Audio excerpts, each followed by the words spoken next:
Hello friends, तो देखो last video में हमने पढ़ा था कैपेसिटेंस क्या होती है। तो हमने कैपेसिटेंस को डिफाइन किया था कि it is the capacity of a conductor to store electric charges and hence electric energy. तो हमने पढ़ा था एक कंडक्टर की क्षमता जिससे वो चार्जेस को अपने अंदर स्टोर कर सकता है या इलेक्ट्रिक एनर्जी को अपने अंदर स्टोर करता है। तो ऐसी क्षमता को हम बोलते हैं कैपेसिटेंस। ठीक है, इसके हमने यूनिट्स भी पढ़े थे जो थे फैरेड्स। फिर हमने इसकी डायमेंशंस भी पढ़ी थी और लास्ट में हमने अर्थ की कैपेसिटेंस भी कैलकुलेट की थी। तो आपको याद होगा अर्थ की कैपेसिटेंस 1 मिली फैरेड से भी कम आई थी। ठीक है, तो ये सब हमने लास्ट लेक्चर में पढ़ा था। आज का हमारा टॉपिक है कैपेसिटर क्या होता है। तो देखो भाई कैपेसिटर होता क्या है, ये किस काम आता है। ठीक है, तो पहले हम क्या करते हैं, इसकी डेफिनेशन लिखते हैं। तो है क्या कैपेसिटर? एक अरेंजमेंट है जो हमें हेल्प करता है to store electric charges and hence electric energy. तो किस तरह से लिखेंगे? It is an arrangement, it is an arrangement consisting of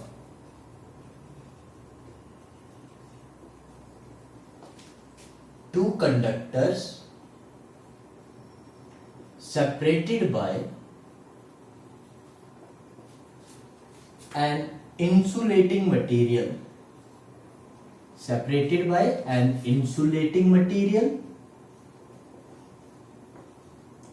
to store electric energy या फिर इलेक्ट्रिक चार्जेस लिखो एंड हेंस इलेक्ट्रिक एनर्जी। ठीक है, तो कैपेसिटर एक अरेंजमेंट है जिसपे क्या होता है, दो कंडक्टर्स होंगे जिनको हमने इंसुलेटिंग मटेरियल से सेपरेट किया होगा ताकि वो चार्जेस या इलेक्ट्रिक एनर्जी को स्टोर कर सके। ठीक है, तो ये तो थी डेफिनेशन। अभी कैपेसिटर होता क्या है, ये दिखता कैसे है। ठीक है, तो कैपेसिटर आपने बहुत बार देखा होगा, ये इलेक्ट्रिक फैंस में देखा होगा, कूलर्स में देखा होगा, मोटर्स में देखा होगा या कहीं रिसीवर्स में देखा होगा। तो देखो देखते हैं होता कैसा है ये। तो कैपेसिटर जो है इस तरह का होता है, ये कैपेसिटर है। ठीक है, ये इसके टर्मिनल्स है पॉजिटिव और नेगेटिव के लिए। ठीक है, ये है कैपेसिटर। अगर आप क्या करते हो, कोई भी अडाप्टर खोलते हो, तो इस तरह का सर्किट मिलेगा। तो इसमें कैपेसिटर कौन कौन से हैं? तो देखो ध्यान से, ये ब्लू वाले ये कैपेसिटर है, ये ब्लैक वाले ये कैपेसिटर है, ये भी कैपेसिटर है ब्लैक वाला, ये भी कैपेसिटर है, ये ग्रीन वाला भी कैपेसिटर है। तो ये सारे क्या है, कैपेसिटर्स। अब देखो हमने बोला ये क्या करता है, ये चार्ज स्टोर करता है। एक कैपेसिटर चार्ज स्टोर करता है या इलेक्ट्रिक एनर्जी स्टोर करता है। तो चेक करते हैं क्या ऐसा होता है। तो मैं क्या करूंगा, एक कैपेसिटर लूंगा, इसको एसी सर्किट में कनेक्ट करूंगा। तो देखो, तो मैंने क्या किया, इसको एसी सर्किट में कनेक्ट किया। अभी मैं चेक करूंगा क्या इसने चार्ज स्टोर किया कि नहीं। तो देखो मैं इसकी वायर्स को शॉर्ट करता हूं, तो देखो चार्ज सारा डिस्चार्ज हो गया। जो इसने चार्ज स्टोर किया था वो सारा डिस्चार्ज हो गया। फिर करके देखो तो अभी कोई भी चार्ज इसमें नहीं बचा है। तो इसने किया क्या, जब मैंने इसको एसी सर्किट में कनेक्ट किया तो इसने क्या किया, इसमें जो कंडक्टर से दो कंडक्टिंग प्लेट्स थी उसमें क्या हुआ, एक पे चार्ज आ गया Q, दूसरी पे चार्ज आ गया -Q। तो जब मैंने इसको सर्किट से हटा लिया फिर भी इसने क्या किया, चार्ज को स्टोर करके रखा। और मैंने क्या किया, जब इसको शॉर्ट किया तो इसने एकदम से सारा चार्ज जो था वो डिस्चार्ज कर दिया। ठीक है, तो ये क्या करता है, चार्ज स्टोर करता है या फिर इलेक्ट्रिक एनर्जी स्टोर करता है। और जब भी हमें चाहिए तो ये क्या करेगा, उसको मैकेनिकल एनर्जी की फॉर्म में प्रोवाइड कर देगा। जैसे देखो एक फैन की एग्जांपल लेते हैं। अभी मैंने एक फैन को चलाना है, ठीक है, अभी तो ये स्मूथली रन कर रहा है, बट जब मैंने इसको स्टार्ट करना है तो इसको स्टार्ट करने में बहुत ज्यादा एनर्जी चाहिए। ठीक है, बहुत ज्यादा एनर्जी चाहिए किसी भी इलेक्ट्रॉनिक डिवाइस को चलाने में, स्टार्ट करने में। तो क्योंकि उसको इनिशियली क्या करना पड़ता है, स्टैटिक फ्रिक्शन को ओवरकम करना पड़ता है। तो स्टैटिक फ्रिक्शन को ओवरकम करने के लिए उसको बहुत सारी एनर्जी चाहिए। तो वो एनर्जी इसको प्रोवाइड करता है एक कैपेसिटर। ठीक है, अब ऐसी क्या चीज है इसमें कि ये इसको इतनी एनर्जी प्रोवाइड कर रहा है। क्या मैं किसी एक सिंपली कंडक्टर की हेल्प नहीं ले सकता? तो देखो एक कंडक्टर की हेल्प में क्यों नहीं ले सकता था, मैंने इस कैपेसिटर की हेल्प क्यों ली। तो देखो जब भी मैं क्या करता हूं, एक कंडक्टर को चार्ज प्रोवाइड करता हूं, तो चार्ज प्रोवाइड करने से उसका पोटेंशियल राइज करेगा। जब उसका पोटेंशियल राइज करेगा तो उसका इलेक्ट्रिक फील्ड भी राइज कर जाएगा। जब उसकी इलेक्ट्रिक फील्ड राइज करती है तो उसके अराउंड जो एयर है, ठीक है, उसके अराउंड जो एयर है उसका इंसुलेशन टूट जाता है।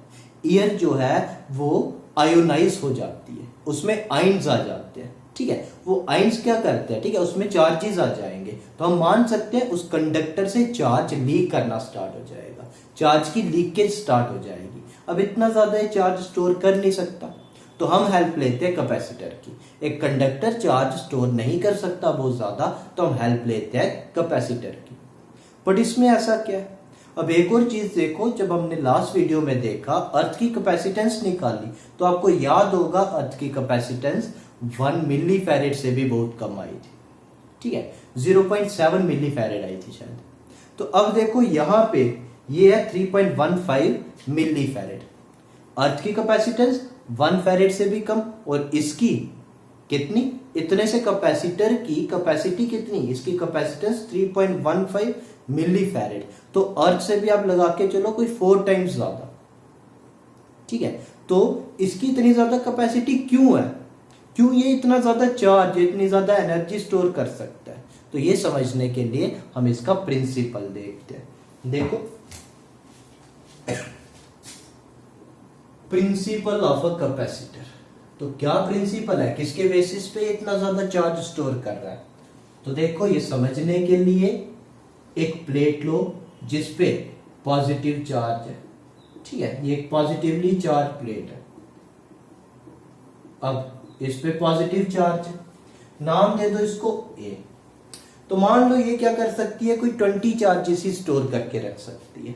तो अब मैंने क्या किया, इसके पास में एक अनचार्ज प्लेट ले ली। ये एक अनचार्ज प्लेट है, ठीक है। अनचार्ज प्लेट का मतलब है जितने इस पे पॉजिटिव चार्जेस है उतने ही नेगेटिव चार्जेस है। तो इसका नाम दे दिया मैंने बी।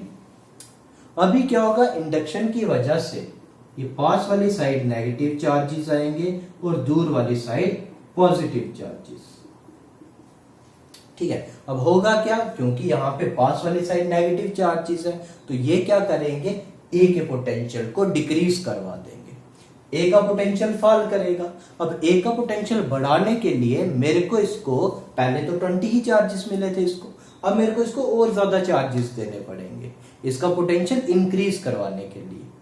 फिर देखो इसको मैंने चार्जेस दिए, इसका पोटेंशियल इंक्रीज कर गया। अब मैंने क्या किया, बी को अर्थ कर दिया, ठीक है, बी की अर्थिंग कर दी। बी की अर्थिंग की तो ये जो पॉजिटिव चार्ज है सारा, ठीक है, ये पॉजिटिव चार्ज सारा अर्थ में चला जाएगा। जब ये पॉजिटिव चार्ज अर्थ में चला जाएगा, यहाँ पे बचेगा बस नेगेटिव चार्ज। ये नेगेटिव चार्ज क्या करेगा, इसके पोटेंशियल को और ज्यादा गिरा देगा।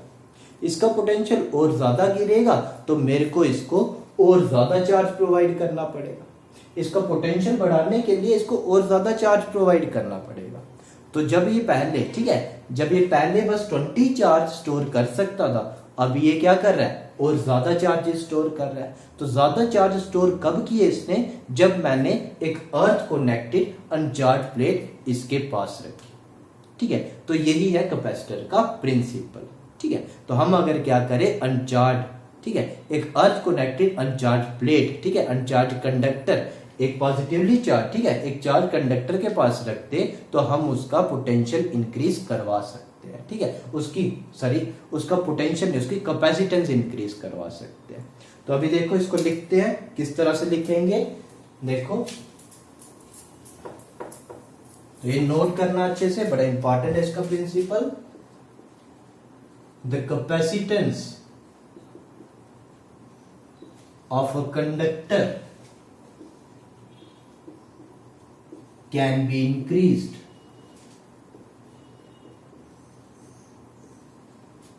by connecting, ठीक है, या by placing, देखो connecting नहीं, by placing an earth connected uncharged plate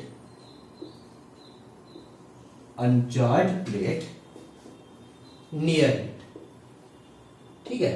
तो एक अनचार्ज प्लेट जो कि अर्थ से कनेक्टेड है, उसको एक चार प्लेट के पास रख दो तो हम उस चार प्लेट की कैपेसिटेंस बढ़ा सकते हैं। तो ये था इसका प्रिंसिपल। तो ये बड़े अच्छे से, ठीक है, बड़े अच्छे से समझ लेना। इसके बाद अभी हमने कैपेसिटर का सिंबल नहीं देखा, तो कैपेसिटर का सिंबल क्या है, ठीक है। एक फिक्स कैपेसिटर को हम इस तरह से बनाते हैं। तो ये हमने क्या किया, दो पैरेलल प्लेट्स बनाई और ये टर्मिनल्स बना दिए पॉजिटिव और नेगेटिव के लिए। तो ये होता है एक फिक्स्ड कैपेसिटर। और एक वेरिएबल कैपेसिटर बनाना है तो ये इस तरह से आएगा, ये एरो बना दो, ये इसका सिंबल होगा वेरिएबल कैपेसिटर का। तो ये सिंबल से फिक्स्ड और वेरिएबल कैपेसिटर के। तो देखो क्या होता है कैपेसिटर, ये हमने देखा, इसका प्रिंसिपल हमने अच्छे से देखा और हमने इसके सिंबल्स भी देखे। तो ध्यान रखना है, अगर, ठीक है, अगर हमने बहुत ज्यादा, ठीक है, बहुत ज्यादा चार्ज प्रोवाइड करना है। अभी चार्ज प्रोवाइड क्यों करना है, तो देखो जैसे ये हमारे पास फैन है, ठीक है, ये फैन है, इसको हमने रन करवाना है। तो अभी ये मूव कर रहा है तो ये स्मूथली मूव करता जाएगा, इसको ज्यादा एनर्जी नहीं चाहिए।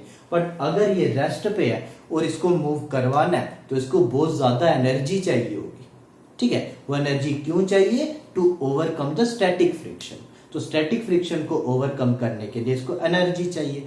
वो एनर्जी हम, ठीक है, वो एनर्जी हम इजीली प्रोवाइड इसको नहीं कर सकते, तो हम हेल्प लेते हैं एक कैपेसिटर की, ठीक है। तो कैपेसिटर क्या करता है, स्टोर करता है इलेक्ट्रिक एनर्जी और इसको प्रोवाइड करेगा मैकेनिकल एनर्जी, जिससे ये क्या करेगा, अपनी, ठीक है, स्टैटिक फ्रिक्शन को ओवरकम करेगा और स्मूथली रन करने स्टार्ट हो जाएगा।